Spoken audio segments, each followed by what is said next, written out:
Next song will be number 189. 189.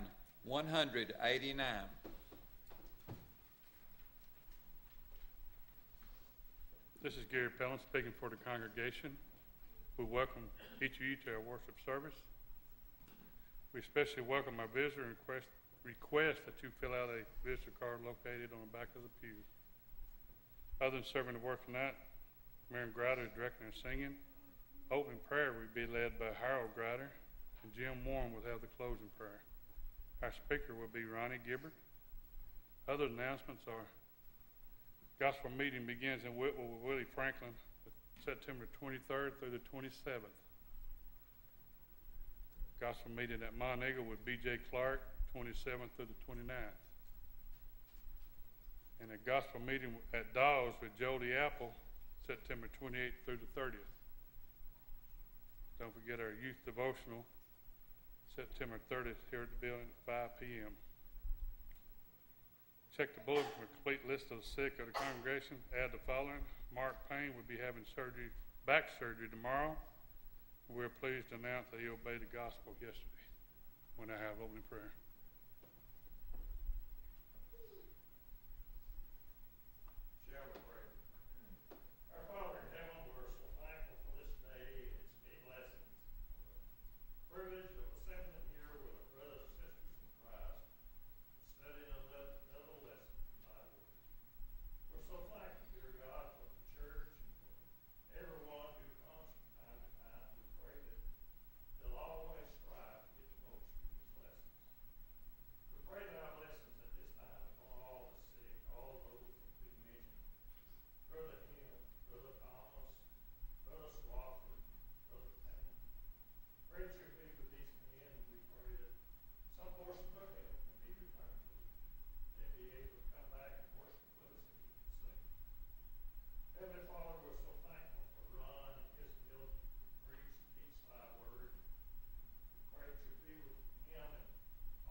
One 189.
I had to take a look at those announcements. I didn't think I wrote Ronnie on that sheet.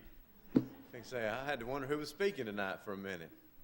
That used to be my name. My wife still calls me that, and a few other people, and so when I hear that, I'm always kind of shocked a little bit. Boy, we're glad that you're here. So good to see each and every one of you.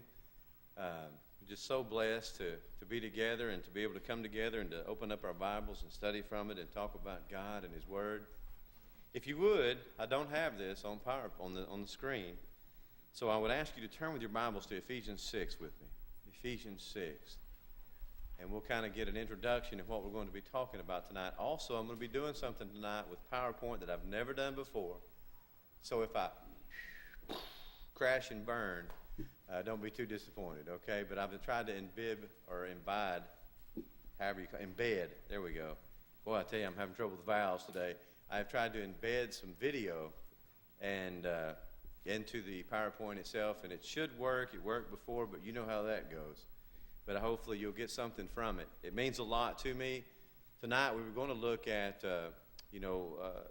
atheism's attack on creationism, number 2. But I thought, after seeing this clip that you're going to see here in a few minutes, that I personally needed to spend some time with that. I needed to address it because it was very personal to me in that I raised my children up watching this show, thought a lot of this fella, and it was really, it really bothered me to see some of the things he'll say, and we'll look at that here in a moment. But if you have your Bibles open to Ephesians chapter 6, I'd like you to drop down with me, if you will, to verse 12. Well, actually, we can begin in the context, verse 10. It says, "Finally, my brethren, be strong in the Lord." That's mine and your responsibility. Be strong. "And in the power of His might," not my might, not your might, but in His might. "Put on the whole armor of God, that ye may be able to stand the wiles of the devil." Now here's the kicker, verse 12. "For we wrestle not against flesh and blood." We don't go out here in the grass and grab a hold of some fella and yank him around by the ears. That's not how this works. I think it'd be a lot easier sometimes if that's the way it took place. But that's not. We don't get physical with folks. We don't get in no fist fights. We don't shoot people. We don't hang them up. We don't burn them. We don't, do that to folks. But we are in a war. We're in a very, very real war. And unlike getting a tooth knocked out or getting your pride hurt or getting whooped in a fight, this is a fight for souls. We're talking about men's eternal destinies. It's so much graver than just a childhood, a playground altercation, something of that nature. This is so much more important. And notice who's it's against. Not against flesh and blood, but against principalities, against powers, against the rulers of darkness of this world, against spiritual wickedness in high places. We are fighting ideologies. We are fighting worldviews, if you will, something we'll be introduced to here in just a moment. The very concept of who we are and what we are and why we're here.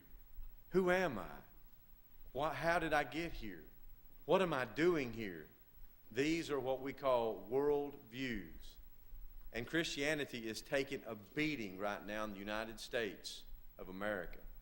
The first 185 years of our country was very friendly towards Christianity. As a matter of fact, most of the men who signed the Constitution, who worked with the Declaration of Independence, most of them would have called themselves Christians. And that was their worldview, as we'll see here in just a moment. But for the last 50 years, we've been being attacked in ways that, well, sometimes we've even invited it right into our own living rooms, and sometimes unknowingly. And that's why it's important as parents, when we're sitting around and we see the shark, sharks are cool. There's not a kid in the world doesn't like to see a shark swimming. And he's coming right at that camera. And you're watching the Discovery Channel, and it's in HD, and it looks like he's fixing to take a chomp out of you, Kids love that. That's why dinosaurs are so used by evolutionists. Kids love that. I like that. Oh, you're just nothing but a big kid. Probably so. But they're swimming through there, and the announcer goes, 65 million years ago, when sharks ruled the world, or something of that nature. What has he just done? He has instilled in your child the idea of a long period of time on earth. He's teaching evolution. History Channel, same thing. They distort the Bible. So these are the things that we're fighting against. So I know what we're going to be doing tonight's a little unorthodox from what I normally do, or what we normally do. But I think it's very important that we spend some time with it, because that's the type of wars we're fighting. Most people are not knocking on your door and saying, "Hey, listen, here, I got the Word of God. I want you to open this up. And look, right here, you said," no, they're not even concerned with the Bible. They're trying to, years before, indoctrinate your children, my children, your grandchildren, my grandchildren, into these ideologies. Sometimes you don't even have to mention the word God. You can just say, well, you know, the world is 4 billion years old. And you just throw that out there, and immediately you have gone against what the Word of God says. So that's the type of things. That's the wiles of the devil that we've been fighting for the last 50 years. And here lately, it's just in your face sin. This is what we're going to do, and you're not going to do anything about it. And so it's gotten more blatant, but it all started back here. And how we can turn this around, and we can turn this around. We can turn this around by indoctrinating our children and letting folks know that there's no such thing as a 4 billion year old earth. But I want to look at you tonight. I want to talk to you tonight about how they approach it. They look at me, at you, and try to portray us as nothing but a bunch of stump jumpers, just a bunch of hillbillies that believe in fables and things of this nature that really couldn't even tie their own shoes. As you'll see here in a minute, it's just great that we have evolutionists around so that we can have our shoes tied.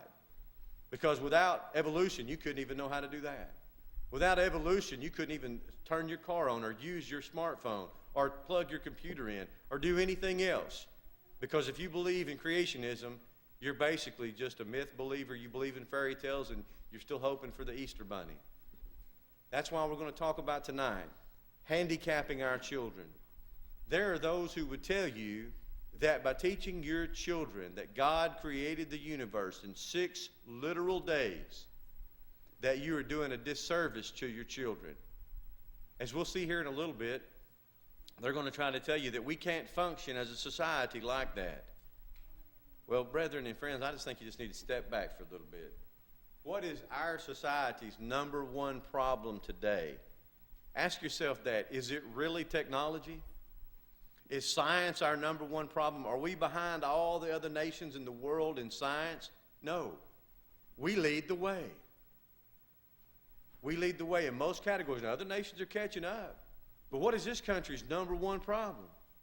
It's morality. That is our number one problem. And what's going to fix that? The belief that there is a God in heaven, that I am beautifully, wonderfully made, and that one day I will stand before him in judgment. The true worldview, or that, hey, you're a bug, man, you're just lucky to be here. Lucky dirt, act however you want to. There's no accountability. When you die, you're like Rover, you're dead all over it. Yee-haw, eat, drink, and be merry. Tomorrow we die. What's going to fix that? Look at the last 25 to 50 years in our country, and look where it has led us. Look at where we are today as a society, where our people, where our grandparents were 50 years ago. Which one of those do you think was more moral? Which one do you think was producing more things and making more things and being more consistent with their worldview and were a good moral people? I think you know the answer to that. So we're going to keep talking about this worldview. This worldview is the idea, how you feel about everything. It starts out with who you are, how you got here, what you're supposed to be doing. That is your worldview. It encapsulates everything that you believe, that you think. How you ought to live your life is a result of your worldview. I suggest you could even do a Google search on it. By the way, some of you were telling me tonight that you were having trouble accessing our site. The South Pittsburgh Seaofchrist.com. You may have to stick an http://www in front of that. A lot of your engines today go ahead and do that for you, but if you're having trouble getting on it, do that. And if you have your smartphone with you, whatever, and you're still having trouble, I'll be happy to get you there. So we do have some great things going on. But think about the world view for a moment of the Continental Congress. Now, that's the guys that got together and said, you know what? We're going to set this up different. We're not going to be under a monarch. What we're going to do is we're going to rebel against the monarch. We are going to set up a government. And you know where we're going to give the power? To the people. They're going to have a voice. We're going to have a representative democracy. In other words, the people are going to elect officials who are going to come from all over this great land. And they're going to come together. And as all of our forefathers said, I mean, you know, name it, George Washington, all of them, you got to have a moral people to do this. If you ever turn this over to a bunch of immoral folks, guess what? The bottom's going to fall out. Because government is about restraint. It's about keeping its citizenry from killing each other. It's about restraint. Don't do this. It's okay to do this. The reason you don't do these things is you can get hurt. It's bad for you morally. It's bad for the country. It's about restraint. That's why we have laws against methamphetamine and all the different drugs. We want to restrain that because we realize that handicaps the society. What were these fellas' worldview? America for 185 years was considered a Christian nation. In fact, I had never heard that it wasn't considered that until recently. It's never been considered a Jewish nation. It's never been considered a Hindu nation. It has never been considered an Islamic nation. It has been considered, and I still believe, is a Christian nation, at least based on the principles of Christianity. These men got together and drafted this. Notice they didn't do it. Well, how do we know that? Well, for instance, one thing, Article 1, Section 7 of the Constitution. By the way, there's groups out there. I have email addresses, web addresses where you can write them. They'll send you a copy of the Constitution if you don't have one. You can look it up online. Read it sometime. Read it sometime. If any bill shall not be returned by the President within 10 days, Sundays excepted. Now, if America was not a Christian nation, let's say it was a Jewish nation, it would have said Saturdays accepted. Let's say it was an Islamic nation. Do you realize the mosques operate on Fridays? That's the high holy worship day of the Islamic people. Then this would have read Fridays accepted. But guess what? It says Sundays accepted. The entire federal government does what? Shuts down on Sundays. Says, after it shall have been presented to him, the same shall be a law, in like manner as if he had signed it, unless the Congress, by their adjournment, prevent its return, in which case it shall not be a law. The Constitution of the United States, emphasis, of course, added Sundays accepted. That was their worldview. And I'll tell you something else, brother. I get so sick and tired of hearing separation of church and state. Folks that just say that don't have a clue. They do not have a clue. But I'll tell you what, they are watching CNN. They are watching ABC and CBS and all those other folks that don't have a clue. And you might say, well, who are you, Ron, to say that you have a clue? I can read. Go back and read history. The only time separation of church and state is ever mentioned is right here. Notice what it says. Never mind the fact that the phrase separation of church and state is not even found in the Constitution. Thomas Jefferson, y'all remember him, used the term in a private letter. Now, this is private correspondence. And what is he doing? He's writing to a Baptist preacher that the government would not interfere in the free exercise of their religious beliefs. In other words, we're not going to stop you from doing what you Baptists do. That's your thing, that you do that. We want you to do that. We're going to make you tax exempt. We're going to give you all kinds of credit. We're not going to pay your preachers for you. We're not going to tell you what to preach. We're not going to step in and say what you can preach and what you cannot preach, unlike current legislation that's out there. Notice this was in 1802. In fact, labeling the phrase a misguided analytical concept and noting the absence of a historical basis for this theory of rigid separation, the late U.S. Supreme Court Chief Justice William Rehnquist insightfully observed. Now, this is how I know I'm not the only person that sees this. Okay? This is a Chief Justice. He says, quote, it is impossible. Impossible. Now, this is a guy that wears the black robe. This is a fella that knows law. And he said at the highest place that you can in this country. And he writes, it is impossible to build some constitutional doctrine upon a mistaken understanding of constitutional history. So when you have that fellow say, well, you know, our country is all about separation of church and state, what has he done? He has a misconception of history. He doesn't know what he's talking about.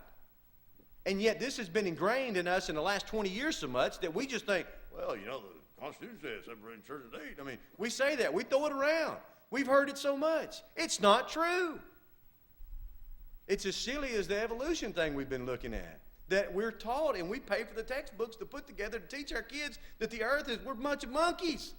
It's not true. And we call it science. Friends, the whole definition of science means that it's something you can take over in a laboratory and that you can put it on a table and you can make it do it. And then you can step back and you can redo it and you can make it do it again. And then you write down the results. And guess what? You have a scientific find that can be reproduced over and over again to show the results. You can't do that with origins. And yet we're fed the baloney that it's science. And I'm afraid many times as Christians, we just kind of go, well, that's what the science says. And no more. No more, let's don't do that. Let's don't do it to our children. Let's don't do it to our grandchildren. Let's take the time to study these things. And when people say separation of church and state, let them know. It's not history. Notice, the Establishment Clause has been expressly freighted with Jefferson's misleading metaphor for nearly 40 years. The wall of separation between church and state is a metaphor based on bad history, a metaphor which has proved useless as a guide to judging. It should be frankly and explicitly abandoned. Of course, he wrote that back in 1985. Now, I'm not saying that the government that the church and the state should be the same thing. The Constitution forbids that. It's against there being a state religion. In other words, and what does that mean? When our founding fathers came over here, they came from England for the most part. Do you know who paid the preacher's salary in England? The state. They were workers for the government, the king, or parliament, or whoever was in power at that time. And you know what they preached? They preached what they were told to preach. And the people that had authority over them were the officials. And they could come in and tell you what you preached and what you couldn't preach. They could stand up and fire you. And they could send you packing. They had control of government. What our founding father says, we're not going to do that no more. We're not going to pay preachers out of taxation. We're going to let churches, and that's why the Puritans, why they come over here. That exact reason. And what were they? Puritan Muslims? Puritan Jews? Puritan Hindus? No, they were people that had the Bible, the Holy Word of God. They were Christians, and they came over here to exercise that religious belief. And so we're not telling people, hey, listen, this is what you got to preach and teach. But when we try to say that God can't even come to a football game in prayer, I'm going to tell you what, we've outstepped our boundaries, folks. We don't have a right to tell a man he can pray or he can't pray. We have no right in this community to tell Jasper what they can do when they have their get-togethers. No more than people in Washington, D.C. have the right to tell us what we can do when we have our football game. Did anybody have any government help paying for your ticket the other night when you went? You know, is that subsidized? Is it something that, no, that's what we do. And as a society, we ought to be able to exercise that right without somebody sitting down somewhere just writing out just typing up a letter and mailing it to every place in the world and saying that you shouldn't do that. And then people actually sitting back and saying, oh, we got to take issue. Look, we've got a letter here saying we shouldn't pray. Give me a break. We're better than that. Separation church and state built on false history, and yet we've heard it over and over so much that we've bought into it. Just like the idea of evolution. Well, everybody believes in evolution. You know, that's not true. It's not even true in the United States, as we'll see here in a little bit.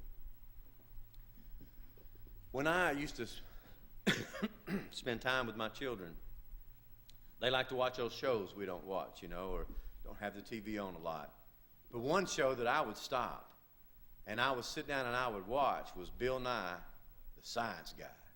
I really liked Bill Nye. He would do such cool experiments, you know, and he would show things, and it was just so wonderful that he could bring science down for some yahoo like me, and it made it easy to understand. Of course, they were elementary things. I understand that, but it was made for that kind of audience, about where I am as far as science goes, you know. I really enjoyed it. And then I saw this video we're fixing to watch here in just a moment, and it just really, it hurt me. It hurt my feelings. It just bothered me because, and then, you know, doing some research now, I understand Bill Nye, he's an actor. He has a bachelor's degree in science from Cornell, studied under Carl Sagan, and went to work for Boeing, did some things with hydraulics, things of that nature. But his first love, he's an actor. Straight up, he'll just tell you, he's an actor. But just like so many in Hollywood, I mean, for real, George Clooney, I think he did a good job with Batman one time. But who cares what George Clooney thinks about politics? Who cares what, you know, do you call George Clooney and say, look, man, I'm having real trouble getting my oil filter off. You think you could help me with that? Why just because somebody stars in a movie and they play Batman, or they play the Penguin, or their Mickey Mouse voice on the show, why does it matter what they believe politically? Yet this country's eat up with Hollywood, and these actors get together and they throw their weight behind somebody, and everybody thinks all of a sudden now these folks are, you know, they know what they're talking about. I really liked you in Top Gun, you know. What do? You know, I mean, that amazing. Well, from 1991 to 93, Bill Nye appeared in a live-action educational segments of Back to the Future, the animated series, in the non-speaking role of assistant to Dr. Emmett Brown, played by Christopher Lloyd, in which he would demonstrate science while Lloyd explained. The segment's national popularity led to Nye hosting an educational television program, Bill Nye the Science Guy. I loved the show. From 1993 to 1998, each of the 100 episodes aimed to teach a specific topic in science to a preteen audience. Yet it garnered a wide adult audience as well. I guess other parents were having to watch that too. The show became popular as a teaching aid in school. And so this man has been for kids a long time. He has a great influence with children. He had an influence. I really enjoy watching him. I mean, I enjoyed his shows. And that's one of the reasons when I saw this video that I wanted to share it with you. Now, it's not very long. It's about 2 minutes. And I've really been working on the sound, and I hope that this works. And right now, do y'all see him in the background of a white page, sort of? I hope so, maybe. We'll see here in a minute. Walker, you may have to adjust the sound a little bit. Denial of evolution is unique to the United States. Do y'all see that? Okay. He said denial of evolution is unique to the United States. And I'll just try to, hopefully you'll be able to hear this well. I mean, we are the world's most advanced technological, so, I mean, you could say Japan, but generally the United States is where most of the innovation still happens. People still move to the United States. And that's largely because of the intellectual capital we have, the general understanding of science. When you have a portion of the population that doesn't believe in that, it holds everybody back, really. Evolution is the... Okay, I hope you were able to hear that and see it well enough that he says that when you have a portion of your population that doesn't believe in evolution, well, that we're holding everybody else back. In other words, by teaching our kids creationism, we're not making those automobiles like we ought to. We're not giving them the tools and things that they're going to need to progress. Now, I want you to remember this guy's background. Most folks, they see this YouTube video. By the way, I think the last time I checked, it had like 16 million hits. There's a lot of Christians watching it too. There's a lot of folks not disliking it, but there's a lot of people watching it. About 2/3 of the majority are liking it.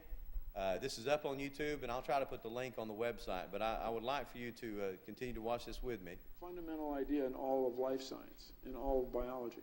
It's very much analogous to trying to do geology without believing in tectonic plates. You're just not going to get the right answer.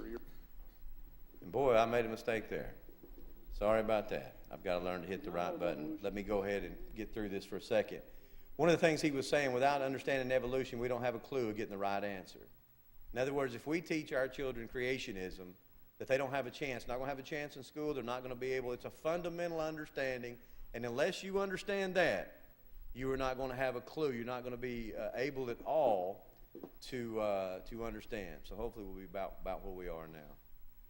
When you have a portion of the population that doesn't believe in that, it holds everybody back, really. Evolution is the fundamental idea in all of life science, in all of biology.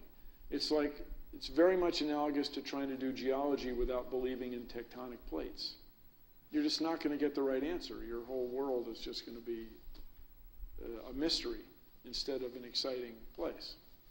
As my old professor Carl Sagan said, when you're in love, you want to tell the world. So once... One of the things you would throw Carl Sagan was a prolific writer. He has a huge following, but Carl Sagan was definitely a person who did not believe in creationism. And so by saying something like that, you're immediately going to put this big group of folks who already think Carl Sagan is one of the greatest things since cotton candy in his corner, of course. Once in a while, I get people that claim they don't believe in evolution. And I did it again. I am so sorry. Boy, I need to learn how to do this. First of all, get the idea that he runs across people from time to time who claim that they don't believe in evolution. And the bottom line is, where is he? Has he asked you? Has he asked me? We're going to find that most Americans do not believe in evolution, as we'll see here in just a few moments. And if I'd quit messing this up, I think I'm just going to let it roll next time. It's only a couple minutes long. And but the bottom line is, he's never met, that claim that. In other words, it's like a clause, I'm not going to admit that. No, that claim they believe in evolution. He doesn't believe you can believe it, period. But they just even say they claim it.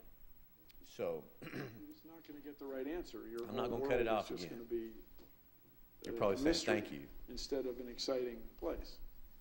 As my old professor Carl Sagan said, when you're in love, you want to tell the world. So once in a while, I get people that really, that claim they don't believe in evolution.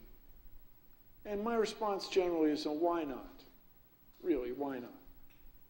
Your world just becomes fantastically complicated when you don't believe in evolution. I mean, here are these ancient dinosaur bones or fossils. Here is radioactivity. Here are distant stars that are just like our star, but that are at a different point in their life cycle. The idea of deep time, of billions of years, explains so much of the world around us. If you try to ignore that, your worldview just becomes crazy. It's just untenable, self-inconsistent. And I say to the grown-ups, if you want to deny evolution and live in your world that's completely inconsistent with everything we observe in the universe, that's fine. But don't make your kids do it, because we need them. We need scientifically literate voters and taxpayers for the future. We need people that can, we need engineers that can build stuff, solve problems. It's just really a hard thing. It's really a hard thing. You know, in another couple centuries, though, that worldview, I'm sure, it just won't exist. I mean, there's no evidence for it. So. That worldview in a couple of centuries won't even exist. There's no evidence for it. By the way, Bill, you're going to have to resign. You cannot be an engineer and believe in creationism. Can't solve problems. Can't pay taxes. Do you notice that? We need folks that can build things. We need taxpayers. We need folks that can vote. You don't even know how to vote if you don't believe in evolution. Now, folks, I'm going to tell you something. That is just about as far off the mark as it can possibly be. To answer that video, and I'm just going to shut up and let it roll, okay, because the man does a whole lot better job than me. A fellow by the name of Brad Harrop, who works with Apologetics Press. It's from the Brotherhood. He's a good, sound gospel preacher.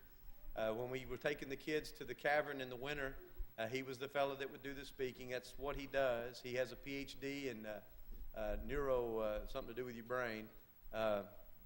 He knows what he's talking about, and he does an excellent job with this. But immediately, and that's the reason that I like supporting organizations like Apologetics Press, this video hit YouTube, and within a matter of days, Apologetics Press had this answer. And you can tell Brad, he's not dressed up or anything, he's just doing it on the fly. But he felt like this needed to be answered, and I'm thankful. There are some things that I could talk about, but there's also some things that Bill Nye can talk about. I don't have a clue. You know, deep space time. Well, I know what he's talking about. He's talking about how long it takes the light to get from a star to us. But I have no idea how all that operates. And the great thing about it is they don't either, but I didn't know that. But it's good to have somebody be able to tell me that that's not the case, okay? And that's what Brad's going to do. And we'll try to get this where you can hear it. This video is longer, but I'm just going to let it roll. This is Brad Harrop, gospel preacher, who answers this video. And I'm very thankful for him.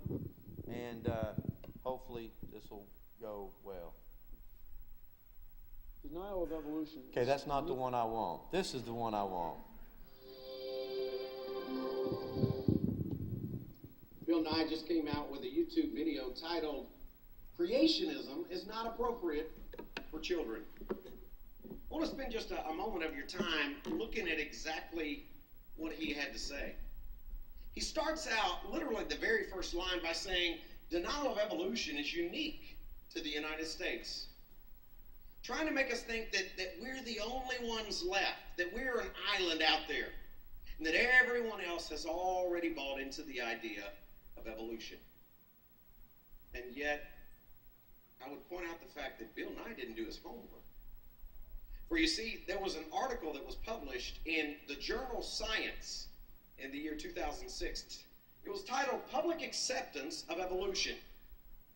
And in that particular journal article, they go through and they show all of the different nations and what they actually believe, and it's not the United States that holds the honor of being the only one. In fact, the nation that actually believes in creation the most is a nation called Turkey.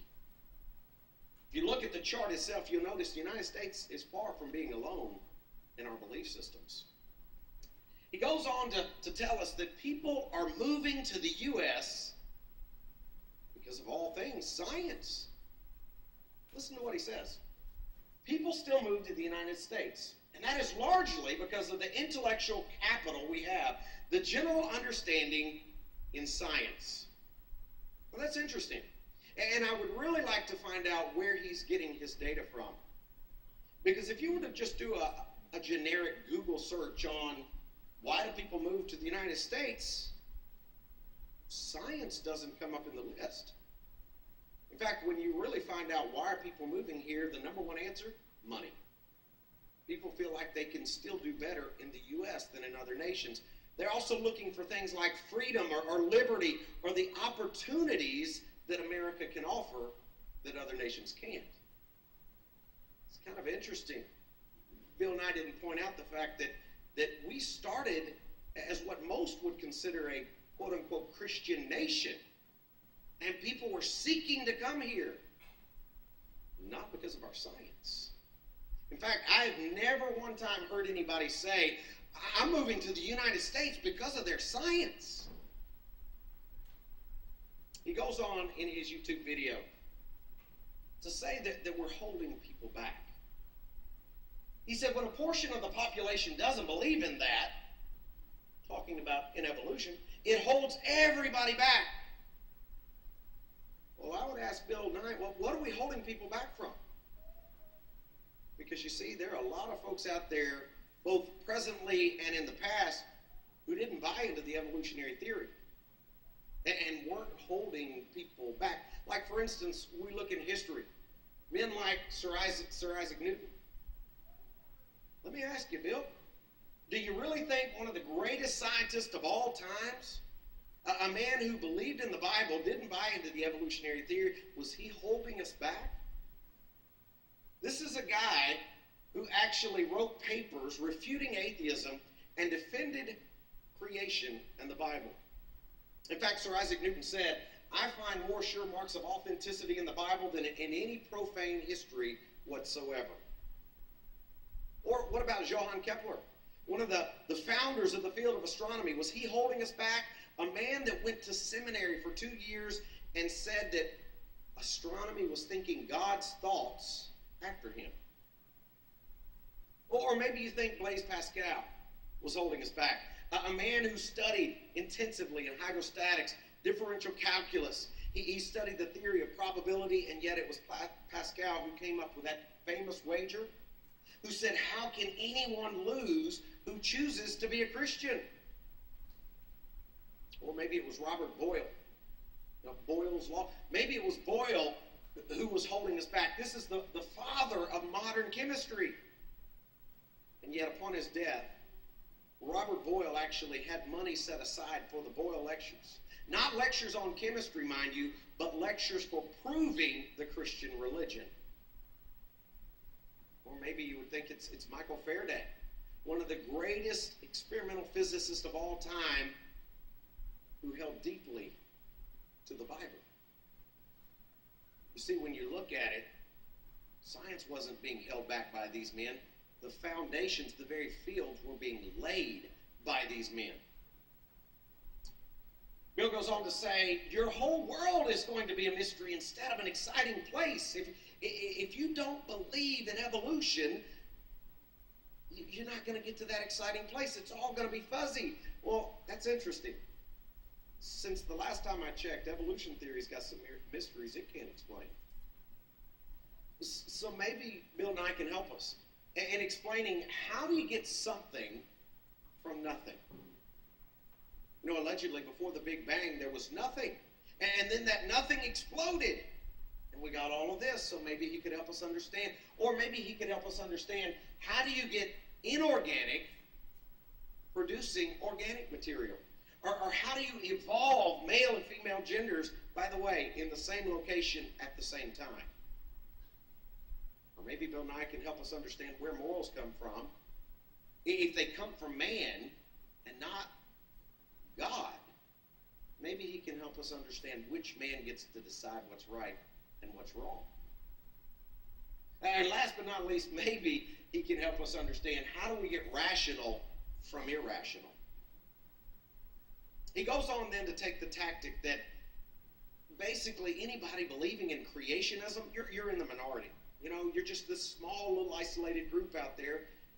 He said, quote, so once in a while I get people that really, or that claim they don't believe in evolution. Once in a while. Well, it's interesting again because the same study that I quoted earlier from Science, 2006, it actually lets us know that about a third of Americans firmly reject evolution. And in fact, only 14% of adults believe that evolution is definitely true. Bill, that leaves 86%. My question would be, if this is only happening to you every once in a while, where are you hiding? He then turns to his evidence. Radiocarbon dating, starlight. You notice, though, he doesn't stay there long. He doesn't talk about the fact that with radiocarbon dating, it's based on assumptions. For instance, in order for radiocarbon dating to be true, basically everything has to be uniform. Or, look at number 2. We have to assume to know what the ratio of carbon-12 to carbon-14 was in the environment in which the specimen lived during its lifetime. How do we know that for sure? We have to assume that the half-life of carbon-14 really is 5,730 years. We also have to assume there hasn't been any contamination. All of these assumptions have to be true in order for this dating method to be true. And yet the reality is, most of Bill Nye's colleagues have already realized there's a problem with this. I want to read to you a quote, and I recognize it's a little bit longer quote. It's written by Dr. Robert Lee. It appeared in the Anthropological Journal of Canada back in 1981. Listen to what he had to say about radiocarbon dating. He said, the troubles of radiocarbon dating method are undeniably deep and serious. Despite 35 years of technological refinement and better understanding, the underlying assumptions have been strongly challenged, and warnings are out that radiocarbon may soon find itself in a crisis situation. Continuing use of the method depends on a fix-it-as-we-go approach, allowing for contamination here, fractionation there, and calibration whenever possible. It should be no surprise, then, that fully half of the dates are rejected. The wonder is, surely, that the remaining half has come to be accepted. No matter how useful it is, though the radiocarbon method is still not capable of yielding accurate and reliable results. There are gross discrepancies. The chronology is uneven and relative, and the accepted dates are actually the selected dates. Or maybe we could ask militant atheist Richard Dawkins his view on radiocarbon dating. Dawkins said, it is useful for dating organic material on an archaeological or historical time scale, where we're dealing in hundreds or a few thousands of years, but it is no good for the evolutionary time scale, where we're dealing in millions of years. Or how about that starlight in time? I mean, surely the distant stars prove that everything is millions or billions of years old, right? Again, I would ask that Bill do his homework. Because you see, roughly 12 short years ago, there was a study done by a group in Princeton, New Jersey. It appeared in the Associated Press, showing that the speed of light, something we've always believed to be a constant, it's not constant. Oh, it's constant here within our own atmosphere. But these folks were actually able to get the speed of light to change. Now, think about that for just a moment. Inside of our gravitational field, we know it's a constant, 186,000 miles per second. But out in space, we now know light acts differently, and we think it may even act exponentially differently. Bill goes on to say, don't make your kids do it because we need them. Talking about believing in creation, he tells the adults, you can do that, okay? You know, if you're going to do that, that's fine, but don't make your kids, because we need them. Well, that sounds an awful lot like another statement that was made by somebody named Adolf Hitler, who said, let me control the textbooks and I will control the state. Why?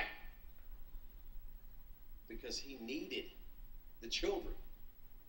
He needed them in order to change the whole nation. Bill Nye goes on to say, we need people that we need engineers that can build stuff and solve problems. Because, I mean, after all, if you believe in creation, you can't do that. We've got to have evolutionists, because it's only them that can solve problems and build stuff. Now, that's very interesting as well. Because last time I checked, evolution theory's only been around for about 100, 150 years. Darwin's book came out in 1859. So maybe Bill Nye could explain all of the things that were built prior to that. How did they come into existence? Folks, this isn't science.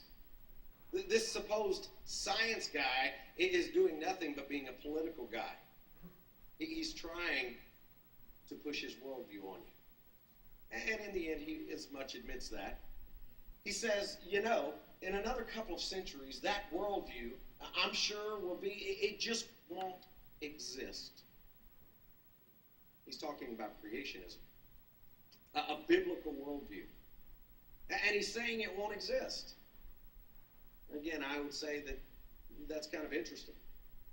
Because just a few short weeks ago, I had the opportunity to go over to London during the Olympics, was there and had the chance to walk through the British Museum of History, a place where they actually have artifacts, archaeological pieces of evidence that support not the evolutionary theory, but the Bible. Interesting, the British Museum of History is not filled with words like could have or should have or probably or maybe, but rather this is just cold, hard facts. Evidence.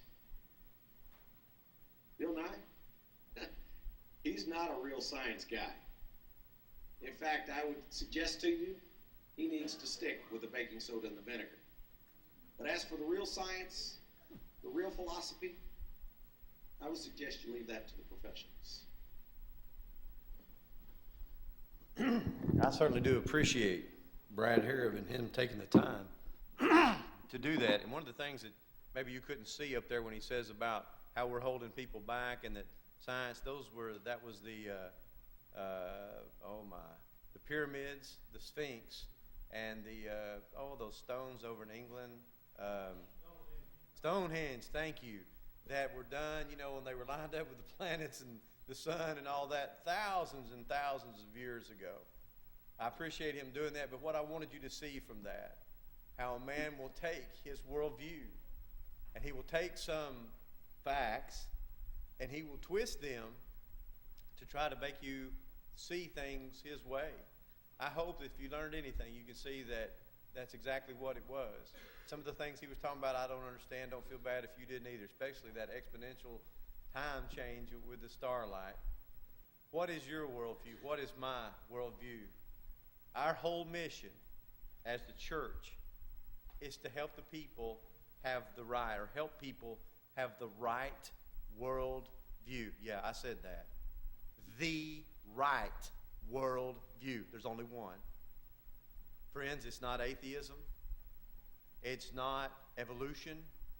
It's not Islamic. It's not Jewish. It is not Hindu.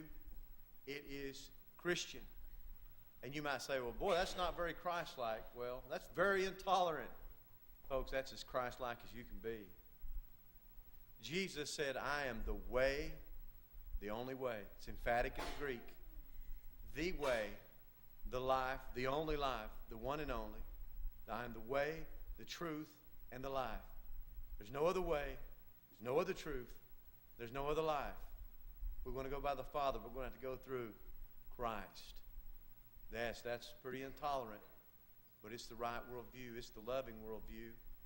And it's what we need to teach and what we need to preach. If you're here tonight, you're not a member of the Lord's church, the plan of salvation is very simple. People heard, they acted upon that by confessing that Jesus was the Christ, repenting of their sins. They were baptized, the Lord added them to the church, they went on their way rejoicing. If we can help you in any way, we encourage you to come as to